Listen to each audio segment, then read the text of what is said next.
Hello TGT PGT lovers, कैसे हैं आप सभी। उम्मीद करती हूँ आप सब बहुत अच्छे होंगे और अच्छे से अपना ख्याल भी रख रहे होंगे।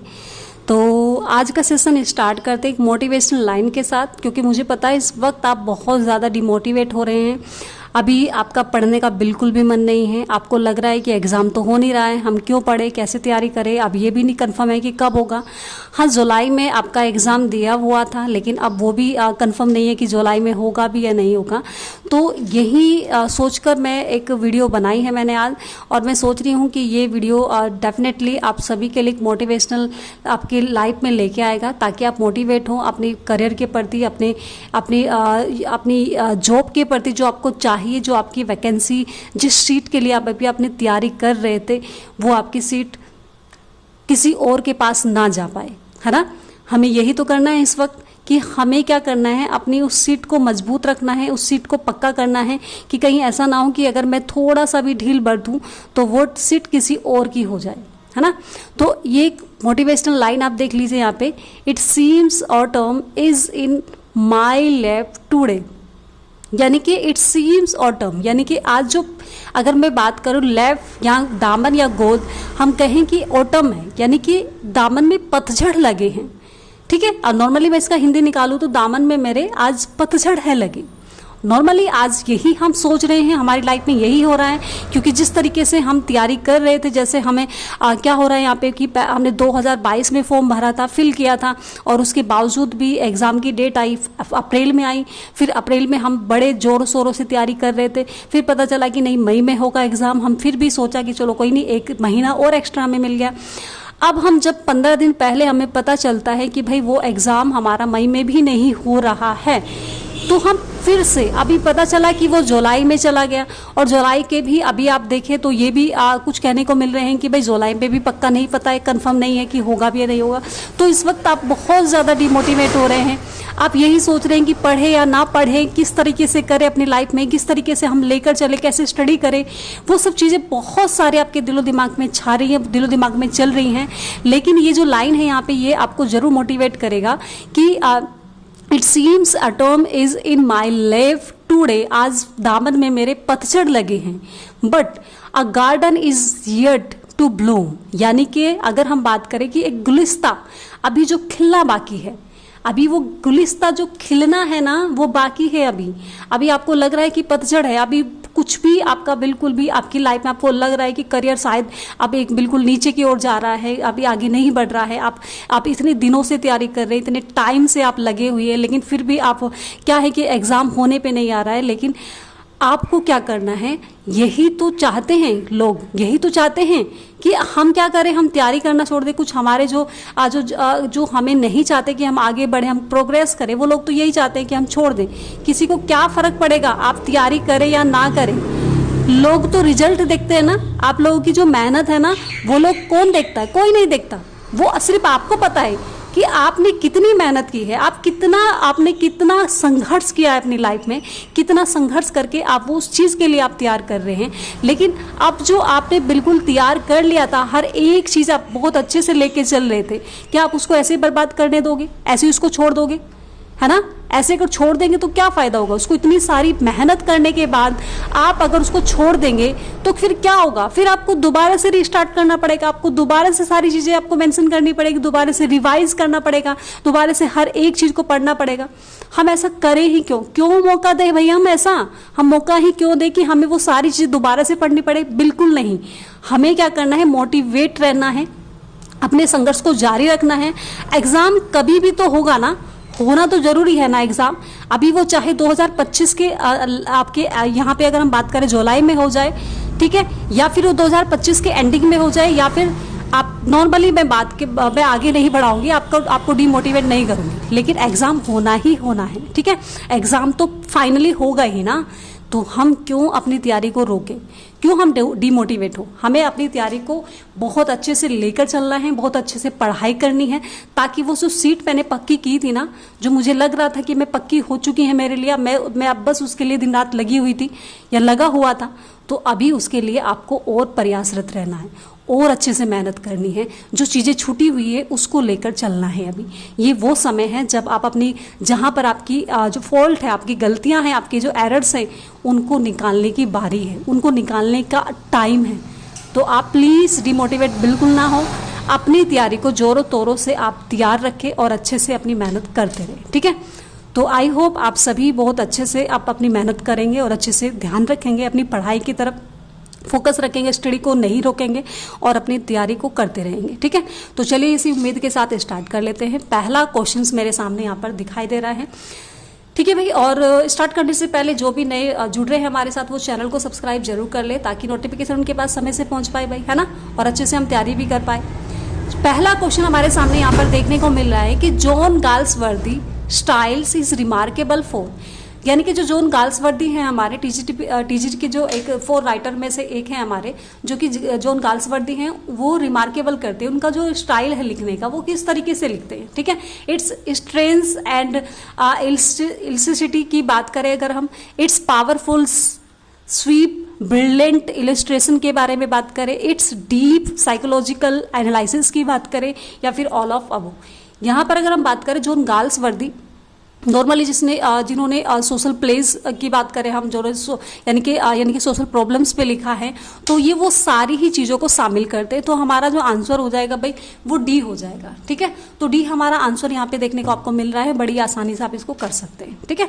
आई होप ये क्वेश्चन आपने पहले भी करे होंगे, मुझे पता है, लेकिन अभी हमारा टाइम क्या है कि वो सारी चीज़ें धीरे धीरे हम जो आपने रोक दी है पढ़ाई, उसको जोरों शोरों से हम रखे, तैयार करते रहे अपना।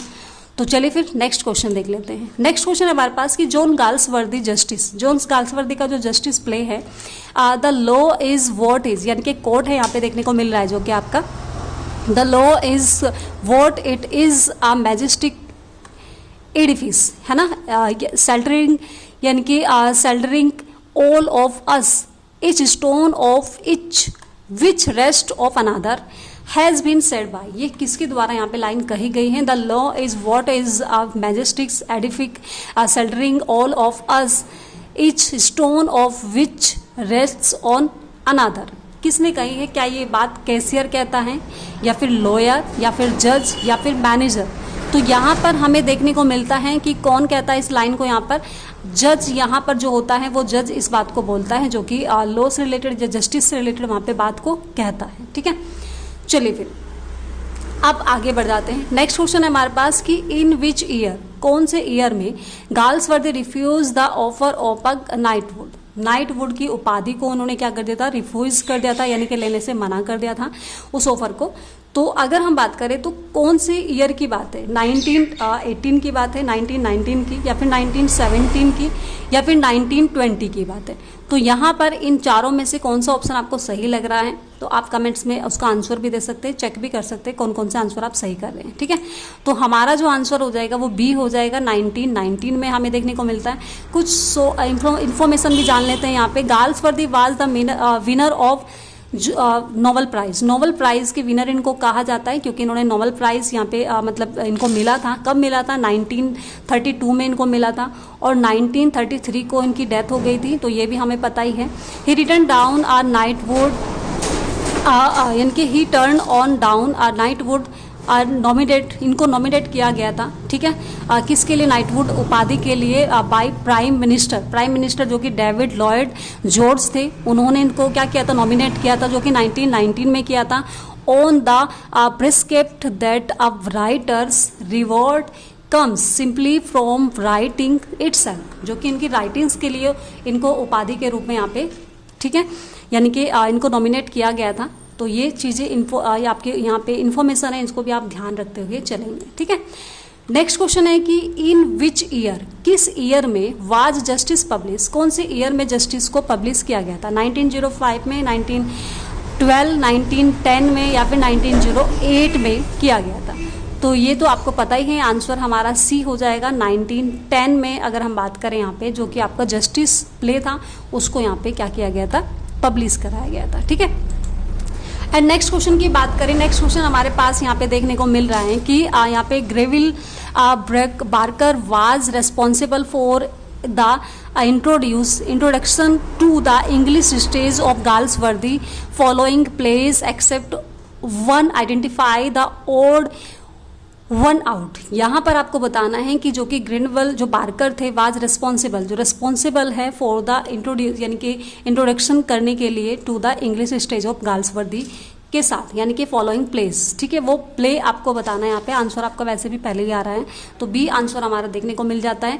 जो कि अगर हम बात करें, जो द सिल्वर बॉक्स एक ऐसा प्ले था जिसमें कि क्या है कि जो यानी कि फर्स्ट एक ऐसा सिल्वर यानी कि आपका प्ले था जिसमें कि उन्होंने क्या किया था, इंट्रोड्यूस कराया था इंग्लिश स्टेज ऑफ गाल्सवर्दी को, और एक अच्छे वे में उनकी मतलब उन लोगों ने उनको जाना था। ठीक है, चलिए फिर नेक्स्ट क्वेश्चन की बात करें अगर हम, who among the following is given credit for the invention of the sonnet. यहाँ पे कुछ सोनेट्स के बारे में यहाँ पे अब क्वेश्चंस आ रहे हैं, तो सोनेट से रिलेटेड भी है, आगे मीटर्स वगैरह से रिलेटेड भी हैं, तो उनको हम देख लेते हैं। यहाँ पे तो पूछा गया है कि अमंग ऑफ द यानी कि इनमें से कौन सा given credit of for the invention of the sonnet, sonnets को क्या किया था यहाँ पे क्रेडिट दिलवाता है, यानी कि इन्वेंशन किया था। तो क्या कौन थे वो यहाँ पे आपके इम्पेरर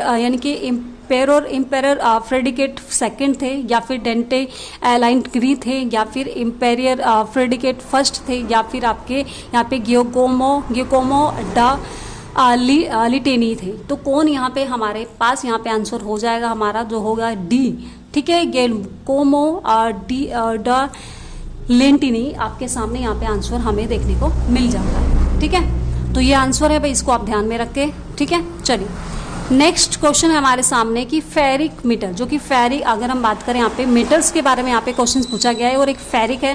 फेरिक मीटर्स इन्वॉल्व्स करता है क्या, फेरिक्स में आपको मीटर्स किस तरीके से देखने को मिल जाता है। सबसे पहले वन स्ट्रेट सिलेबल्स होगा, और यानी कि वन अनस्ट्रेट सिलेबल्स होगा, यानी कि दो सिलेबल्स हमें देखने को मिलते हैं इसमें। फर्स्ट इसने पूछा है कि वन स्ट्रेट सिलेबल होगा और दूसरा आपका अनस्ट्रेट सिलेबल होगा, या फिर टू यानी कि स्ट्रेट सिलेबल्स एंड वन आपका अनस्ट्रेट सिलेबल होगा। यहाँ पे आपको या तो दो, इसने पूछा है कि दो स्ट्रेट सिलेबल होगा और एक अनस्ट्रेट सिलेबल होगा। फिर नेक्स्ट है हमारे पास टू अनस्ट्रेट सिलेबल होंगे, या फिर वन स्ट्रेट सिलेबल और टू अनस्ट्रेट सिलेबल होंगे। तो हमें पता है कि फेरिक हमने पढ़ा है, तो फेरिक में हमें क्या देखने को मिलता है, टू अनस्ट्रेट सिलेबल हमें देखने को मिल जाते हैं। तो हमारा सी आंसर यहाँ पे बिल्कुल करेक्ट हो जाएगा। ठीक है, चलिए फिर नेक्स्ट क्वेश्चन हमारे सामने कि अ क्लासिक ऑड, यहाँ पे आपको बताना है क्लासिक ऑड इज स्ट्रक्चर्स। ठीक है, structures in three major parts, जो कि थ्री मेजर पार्ट्स उसके होते हैं, और क्लासिक ऑड के बारे में यहाँ पे पूछा गया है। तो क्लासिक ऑड के बारे में आपको बताना है यहाँ पे, जो उसका स्ट्रक्चर्स होता है वो किस तरीके से आपको देखने को मिलता है। फर्स्ट यहाँ पे इसने बताया कि यहाँ पे द स्ट्रोफी, द एंटीस्ट्रोफी, द इपोडी ये होता है, या फिर द एंटीस्ट्रोफी, द स्ट्रोफी एंड द इपोडी, या फिर द स्ट्रोफी, द होमोस्ट्रोफी एंड द इपोडी, या फिर द स्ट्रोफी होगा, या उसके बाद आपका द मोनोस्ट्रोफी होगा, या फिर आपका द इपोडी होगा। तो कौन सा हमें देखने को मिल जाता है भाई, आंसर हमारा हो जाएगा ए। हमारा फर्स्ट आंसर सही हो जाएगा, यानी कि क्लासिक ऑड में आपको स्ट्रक्चर जो देखने को मिलता है, थ्री मेजर्स पार्ट्स उस पर देखने को मिलता है। सबसे पहले आपको आएगा द स्ट्रोफी, फिर उसके बाद एंटीस्ट्रोफी आपको देखने को मिलेगा, एंड सबसे लास्ट में जो होगा आपका द इपोडी आपको देखने को मिल जाएगा। तो इस तरह का स्ट्रक्चर्स हमारा क्या हो जाएगा, क्लासिकल ऑड से रिलेटेड हो जाता है। ठीक है, चलिए फिर नेक्स्ट क्वेश्चन है कि व्हाट डज द टर्म, आपको बताना है कि कौन सी टर्म है, मतलब ये जो टर्म दी गई है कोकोफोनी मीन्स, इसका जो मीनिंग है वो क्या होता है। क्या इसका पावरफुल एंड स्ट्रॉन्ग होता है, हार्श एंड रफ होता है, यंग एंड ब्यूटीफुल होता है, young and pleasant and musical होता है। तो क्या यहाँ पर अगर हम बात करें इस टर्म की जो मीनिंग्स होती है वो क्या हो जाएगी, तो इस टर्म की जो मीनिंग होती है वो क्या हो जाएगी, हार्श एंड रफ हो जाता है। और इस टर्म के अकॉर्डिंग अगर मीन्स की बात करें तो language which is precise as harsh rough and unmusical sound हमें यहाँ पर देखने को मिल जाता है। ठीक है, यानी कि इसमें रफ एंड अनम्यूजिकल साउंड भी हमें देखने को मिल जाता है कि इसमें यहाँ पे इसका जो मीनिंग होता है यहाँ पे यानी कि कोकोफोनी में। ठीक है, चलिए नेक्स्ट है आपके सामने यहाँ पे कि rhyme royal is use in, जो राइम रॉयल अगर हम बात करें यहाँ पे कि राइम रॉयल जो होता है आपका वो किस में यहाँ पे यूज किया गया है, ठीक है। तो किस में यूज किया गया है भाई आपका, अगर हम बात करें जो राइम रॉयल स्टेंजा जो कि इस्तेमाल किया गया है किस में यूज किया गया है, the world is too much with us में किया गया है, द कंटेम्प्रेरी टेल्स में किया गया है, या फिर द रिपर्स में किया गया है, द फेरी क्यून्स में किया गया है। तो आपको जाहिर सी बात है ये आंसर आपको पता होगा, तो यहाँ पे बी आंसर हमारा बिल्कुल करेक्ट हो जाएगा। द कंटेम्प्रेरी टेल्स में आपको देखने को मिल जाता है जो कि राइम रॉयल्स का इस्तेमाल किया गया है, ठीक है। और the contemporary tales is a collection of 24 stories, ये कलेक्शन था आपका, यानी कि इसमें 24 स्टोरीज का एक कलेक्शन था आपका, जो कि that runs on to over, जो कि आप स्टार्ट करता है, यानी कि इसमें अगर हम बात करें लाइंस की संख्या कितनी होती है, जो 17,000 लाइंस आपको देखने को वहाँ पे मिल जाती है। और रिटन बाय आपके यानी कि जाफरी चौसर ने इसको लिखा था बिटवीन कब लिखा था 1387 से लेकर 1400 तक अगर हम बात करें यहाँ पे, तो उस समय इन्होंने क्या किया था, इसको लिखा था। It was written in the form of rhyme royal, और इसको राइम रॉयल फॉर्म में लिखा गया था। It was coined by Chaucer, और इस कॉइन मतलब इसको जो कॉइन किया था मतलब इसका बाय चौसर के द्वारा ही ये कॉइन की गई थी, ठीक है। 7 लाइन स्टेंजा, अगर हम बात करें राइम रॉयल में कितनी लाइन होती है आपकी, 7 लाइन आयम्बिक पेंटामीटर्स हमें देखने को वहाँ पे मिल जाता है, जो कि 7 लाइन आयम्बिक पेंटामीटर्स में इसको लिखा गया है। राइम स्कीम इसकी क्या है, ABABBCC, ये क्या है इसकी राइमिंग स्कीम है, ये भी हमें देखते हुए चलना है भाई, ठीक है। चलिए फिर नेक्स्ट क्वेश्चन की तरफ बढ़ जाते हैं। नेक्स्ट क्वेश्चन हमारे सामने है कि who first used the phrase stream of consciousness in the book Principles of Psychology. यहाँ पर आपको बताना है कि हु फर्स्ट यूज, सबसे पहले यूज किया गया था कौन इस फ्रेज को, जो कि क्या था, स्ट्रीम ऑफ कॉन्सियसनेस, ठीक है, इन द बुक, कौन सी बुक में, प्रिंसिपल ऑफ साइकोलॉजी। तो किसने किया था इसको, बुक ऑफ प्रिंसिपल्स में, यानी कि अगर हम बात करें प्रिंसिपल्स ऑफ साइकोलॉजी ये बुक थी, और स्ट्रीम ऑफ कॉन्सियसनेस के बारे में यहाँ पे लिखा गया था। तो विलियम जेम्स ने लिखा था, जेम्स जॉयसी ने लिखा था, या फिर जी जंग ने लिखा था, या फिर यहाँ पे सिगमंड फ्रेड ने लिखा था। तो किसने यहाँ पे लिखा था इसके बारे में, तो अगर हम बात करें वो कौन थे आपके, ए यहाँ पे आंसर हमारा राइट हो जाता है, जो कि विलियम जेम्स थे। William James an American philosopher, ये एक अमेरिकन फिलोसोफर थे एंड साइकोलॉजिस्ट भी थे, हु ट्रेंड टू बी यानी कि फिजिशियन बिफोर, यानी कि पहले वो क्या करते थे, यानी कि ट्रेंड था उनका, यानी कि अगर हम बात करें फिजिशियन बिफोर स्ट्रीम ऑफ यानी कि कॉन्सिस्टेंस इन हिज बुक, जो कि अपनी बुक में उन्होंने यूज किया है प्रिंसिपल ऑफ साइकोलॉजी में, यहाँ पर हमें देखने को मिल जाता है, ठीक है। तो यहाँ पे हमें देखने को मिल जाता है जो कि स्ट्रीम ऑफ कॉन्सियसनेस के बारे में यहाँ पे लिखा गया है, जो कि किसने लिखा है, जेम्स यानी कि विलियम जेम्स ने लिखा है।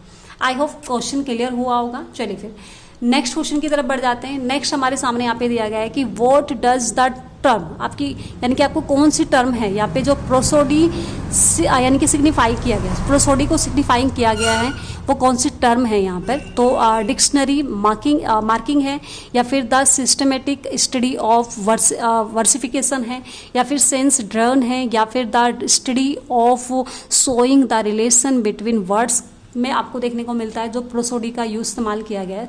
तो वो क्या आपके सामने यहाँ पे हो जाता है, तो हमारा जो आंसर हो जाएगा बी आंसर हमारा राइट हो जाएगा। The systematic study of verifications में हमें वेरिफिकेशन में यहाँ पे देखने को हमें मिल जाता है। द टर्म यानी कि प्रोसीडी की बात करें हम, जो कि सिग्निफाई होती हैं the systematic study of verification, prosody conveys यानी एटीट्यूड फॉर एग्जाम्पल, जो कि एटीट्यूड दिखाता है, यानी कि फॉर एग्जाम्पल इन क्रेडिट यानी कि पे क्रेडिलिटी के अकॉर्डिंग, या फिर यानी कि डिसडेन, या फिर सेटेंस और एंगर्स में आपको देखने को मिल जाता है। तो प्रोसोडी का मीनिंग यहाँ पे देखने को मिलता है, जो कि यूज किया जाता है, ठीक है। तो ये आपका आंसर हुआ। आई होप ये आंसर भी आपने अच्छे से कर लिया होगा। एंड नेक्स्ट क्वेश्चन की तरफ देख लेते हैं कि द टर्म डिक्शन, आपको ये जो टर्म आपके सामने दिख रही है यहाँ पे डिक्शन सिग्निफाइंस, यानी कि आपको बताना है इसका मीनिंग यहाँ पे क्या है, सिग्निफाइंस यहाँ पे बताना है आपको इसके बारे में। The choice and arrangement of words को कहेंगे, या फिर द चॉइस ऑफ इंटोनेशंस को कहेंगे या फिर द चॉइस ऑफ मीटर्स को कहेंगे, the choice and arrangement of the figures of speech को कहेंगे। तो क्या आपका आंसर यहाँ पे हो जाएगा? तो आंसर क्या हो जाएगा? A, the choice of arrangement of words हमें देखने को यहाँ पे मिल जाते हैं, जो कि डिक्शन आपका यहाँ पे हो जाता है। The choice and arrangement of words यहाँ पे देखने को हमें मिल जाता है। ठीक है, चलिए फिर नेक्स्ट क्वेश्चन है कि विच पोएट, कौन पोएट है, मतलब मेड इलस्ट्रेशंस फॉर यानी कि सेकंड पेंसोरेसो का यहाँ पर अगर हम बात करें, जिन्होंने क्या किया है यानी कि इसको लिखा है, इसको बनाया, यानी कि इलस्ट्रेशन फॉर यानी कि आपको यहाँ पे देखने को मिल जाता है। तो नॉर्मली अगर आप पेंसोरेसो को देखोगे तो आपका दिमाग एकदम से जॉन मिल्टन पे जाएगा, हालांकि यहाँ पे इल पेंसोरेसो नहीं है, यहाँ पे IL होता है वहाँ पे। यहाँ पे क्या है, ये सेकेंड है, यहाँ पे लिखा हुआ है आई पेंसोरेसो की बात की गई है यहाँ पे। तो जॉन मिल्टन तो नहीं होंगे, जॉन किट्स होंगे या फिर विलियम ब्लैक होंगे या स्पेंसर होंगे। तो कौन हो जाएंगे हमारे यहाँ पे? आंसर हो जाएगा सी, विलियम ब्लैक। जो कि विलियम ब्लैक थे, उन्होंने क्या किया था, इसको मेड किया था, बनाया था illustrations. William Blake made illustration for Il Penseroso is written by Elizabethan poet, जो कि एक एलिजाबेथन पोएट थे जॉन मिल्टन, मतलब अगर हम बात करें यानी कि एलिजाबेथन पोएट जो कि जॉन मिल्टन कि अगर हम बात करें यहाँ पे कि जो आई पेंसोरेसो मीन्स का मीनिंग क्या होता है, इसका थॉटफुल मैन होता है, यहाँ पे आपको देखने को मिल जाता है। ठीक है, और यहाँ पे अगर हम बात करें जो कि जॉन मिल्टन थे, अगर हम बात करें जॉन मिल्टन ने जो लिखा था वो पेंसोरेसो था, और जिसका मीनिंग क्या होता था, मेलनकॉलिंग मैन। ठीक है, मेलनकॉलिंग मैन उसका मेन मतलब उसका क्या था, उसका मीनिंग होता है। और यहाँ इसका मीनिंग क्या होता है, द थॉटफुल यानी कि थॉट्सफुल मैन यहाँ पे आपको देखने को मिल जाता है। तो ये आपको दोनों में अंतर, आप इसको अच्छे से समझते हुए चले। ये एक नया क्वेश्चन है, आई होप ये आपने पहले शायद देखा हो या नहीं देखा हो, तो आप ये आपको सामने मैंने लेके आई हूँ। ठीक है, चलिए नेक्स्ट क्वेश्चन हमारे सामने कि who is at once the child of Renaissance and the Reformation. यहाँ पे आपको बताना है कि वो कौन है जो कि चाइल्ड ऑफ रिनेसेंस कहलाते हैं और एंड आपके इन रिफॉर्मेशन के चाइल्ड भी कहलाते हैं। तो क्या वो सिडनी है, थॉमस किड है, थॉमस नेस है या फिर जॉन मिल्टन है? तो यहाँ पर अगर हम बात करें who is at of child of Renaissance and Reformation, जो कि कहलाते हैं आपके कौन, हमारे प्यारे जॉन मिल्टन, जो कि रिफॉर्मेशन के लिए उन्होंने बहुत ज़्यादा काम किया था। ठीक है, चलिए फिर नेक्स्ट क्वेश्चन की तरफ बढ़ जाते हैं। एंड नेक्स्ट क्वेश्चन हमारे सामने है कि वॉट इम्प्लाइड, आपको बताना है वॉट इम्प्लाइड, कौन इम्प्लाइड करता है मिल्टन द प्योरिटिन टू यानी कि employ the masque and compose commerce. यहाँ पे कौन ही एम्प्लॉयमेंट करता है इस चीज़ के लिए, मिल्टन के प्योरिटिन जो कि एम्प्लॉय द मास्क्यू के लिए।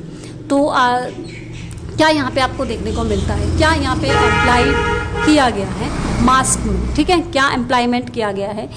यहाँ पे अगर हम बात करें, पहला क्वेश्चन आंसर है हमारे सामने, ऑप्शन है यहाँ पे to showcase his artistic ability as a dramatics, या फिर टू यानी कि emphasise the virtue of an individual over यानी कि डेब्रिची इन द कोर्ट, या फिर to rich users in masking into a Puritan society, या फिर the celebrate the elevation of an earl to a lord. तो क्या आपके सामने यहाँ पे आंसर हमें देखने को मिल जाएगा? तो आंसर यहाँ पे बी हो जाएगा, to emphasize the virtue of an individual over differences in the court, आपको देखने को यहाँ पे मिल जाता है।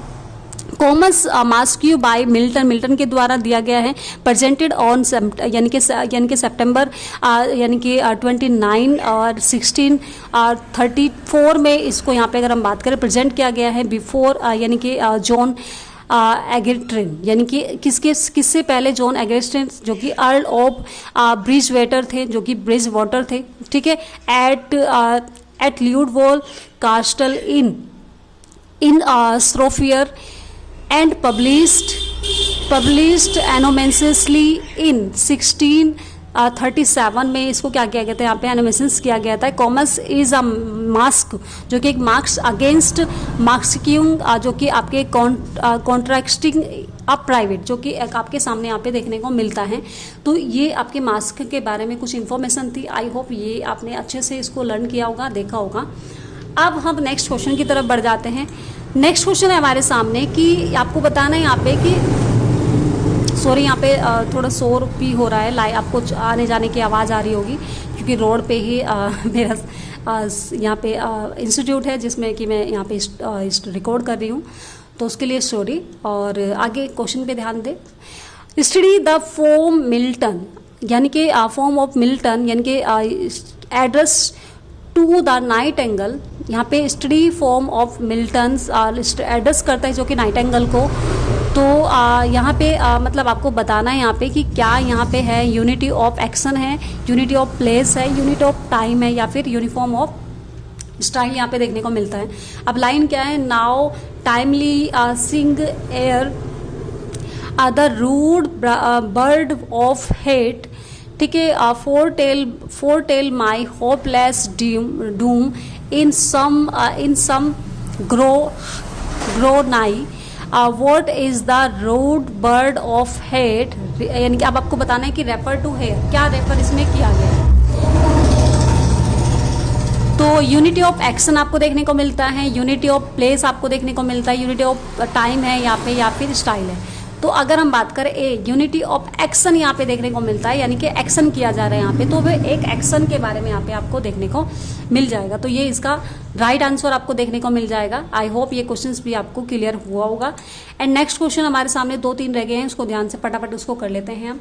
चलिए, इन विच वर्क, यानी कि किस वर्क में मिल्टन स्टेट्स दैट करते हैं, wheel the steel मोर्न went out with sandals grey, जो कि सैंडल ग्रेस के सामने हमें यहाँ पे इसमें क्या होता है दिखाई देती है। सॉरी एक मिनट, बहुत गर्मी है भाई, बहुत ज़्यादा गर्मी है।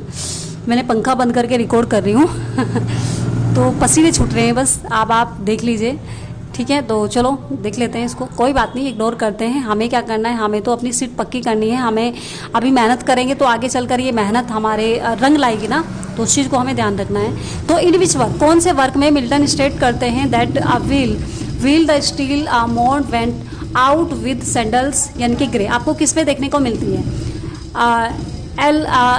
एलोगिरो में देखने को मिलती हैं, या कॉमर्स में देखने को मिलती हैं, लिसिडेस में देखने को मिलती हैं, या फिर आपको यानी कि पेंसोरेसो में आपको देखने को मिलती है। तो किस में यहाँ पे देखने को मिल जाती है, तो किस में मिलती है भाई, सी यहाँ पे आंसर आपको देखने को मिल जाएगा, जो कि यहाँ पे सैंडल्स ग्रे, जो कि इसके अकॉर्डिंग आपको देखने को मिल जाता है। तो वो क्या है, लिसिडेस में यहाँ पे हमें देखने को मिल जाता है। तो ये क्या है, ये जो लाइन है यहाँ पे लिसिडेस के अकॉर्डिंग आपको देखने को मिल जाता है, ठीक है भाई।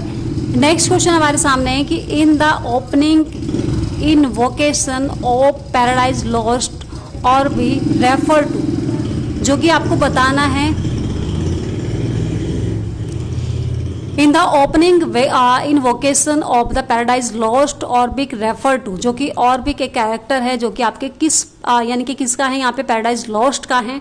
तो वो क्या है यहाँ पे, एक स्प्रिट है, ऑनेंट है, या फिर सिलो है, या फिर यहाँ पे यानी कि मैं मास्टर हॉरिट है। तो क्या है यहाँ पे, किसको रेफर करता है वो, तो क्या आपको यहाँ पे देखने को मिल जाएगा। तो थोड़ी सी इन्फॉर्मेशन है, उसको देख लीजिए आप यहाँ पे, जो कि डी आंसर इसका सही हो जाएगा बिल्कुल।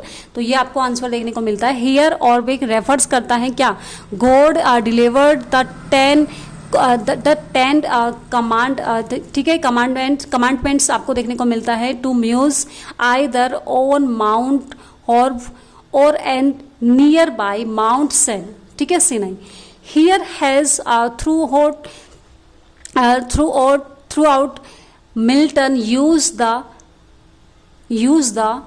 Vogelate from of biblical names, यानी कि जो आपके बाइबल में जो नेम्स दिए गए हैं, बाइबल्स नेम्स को यहाँ पे क्या किया गया है, यूज़ किया गया है। और यहाँ पे ओवर जो गॉड को क्या करता है, यहाँ पे इसको रेफर करता है, गॉड डिलीवर्स द 10 कम्युनिकेट्स, यहाँ पे कमांडमेंट्स, जो कि कमांडमेंट यहाँ पे देता है, यहाँ पे जो कि muse either or Mount Horeb on the near by Mount Sinai, यहाँ पे सेने को देखने को आपको मिलता है हियर एज थ्रू आउट, ठीक है। तो ये चीज़ आपको देखने को मिलती है, तो ये आपको यहाँ पे ध्यान रखते हुए चलना है। एंड लास्ट क्वेश्चन हमारे सामने आया है, अब लास्ट क्वेश्चन को अच्छे से देख लीजिए। In the state of his blindness ठीक है, आपको यहाँ पे बताना है कि यानी कि in the state of his blindness with whom Milton does not compare himself, जहाँ पर मिल्टन अपने आप को कंपेयर नहीं करते हैं, है ना, डोंट यानी कि डज नॉट कंपेयर हिमसेल्फ, जो कि अपने आप को कंपेयर नहीं करते, तो वो कौन सा वर्क आपको देखने को मिलता है? लिसिडस है, ठीक है, ब्लाइंड यानी कि थेमिसिस हैं, या फिर ब्लाइंड ठीक है मैन्यूनिट्स हैं, या फिर आपके थ्रिसिस एंड फिनिसिस है। तो किस में यहाँ पर ऐसा वर्क आपको देखने को मिलता है जिसमें वो अपने आप को कंपेयर नहीं करते हैं? तो जाहिर सी बात है ए आंसर हमारा यहाँ पे सही हो जाएगा। लिसिडस वो किसी और के लिए लिखते हैं, अपने मित्र के लिए लिखते हैं, अपने दोस्त के लिए लिखते हैं, ठीक है। तो यहाँ पर अपने आप को कंपेयर नहीं कर रहे हैं, उसके बारे में यहाँ पे लिख रहे हैं, जो कि क्या है, एक पेस्टोरल इलेजी आपके सामने यहाँ पे देखने को मिलती है। क्या है हमारी लिसिडस? एक पेस्टोरल इलेजी हमें देखने को मिल जाती है। तो आई होप ये सारे क्वेश्चंस आपने बहुत अच्छे से किए होंगे और अच्छे से आप इनको लर्न भी करेंगे, दोबारा भी देखेंगे, आप बिना स्किप करे भी आप वीडियो को देखें तो तभी आपके सारे डाउट्स क्लियर होंगे, सभी आप चीज़ों को देख पाएंगे, अच्छे से कर पाएंगे। तो इसी शुभकामनाओं के साथ आप बहुत अच्छे से मोटिवेट हुए होंगे और अपनी तैयारी को आप मतलब आप तैयार करते हुए चलेंगे, अच्छे से आप लर्न करेंगे, अच्छे से तैयारी करेंगे, ताकि हमारी वो सीट जो है वो पक्की ही रहे हमारी, वो बनी रहे हमारी, और वो कंटिन्यू आप यहाँ पे अपनी फोकस कर सकते हैं, अपनी स्टडी को, अपनी तैयारी को अच्छे से कर सकते हैं। तो मिलते हैं नेक्स्ट वीडियो में। Thanks for watching.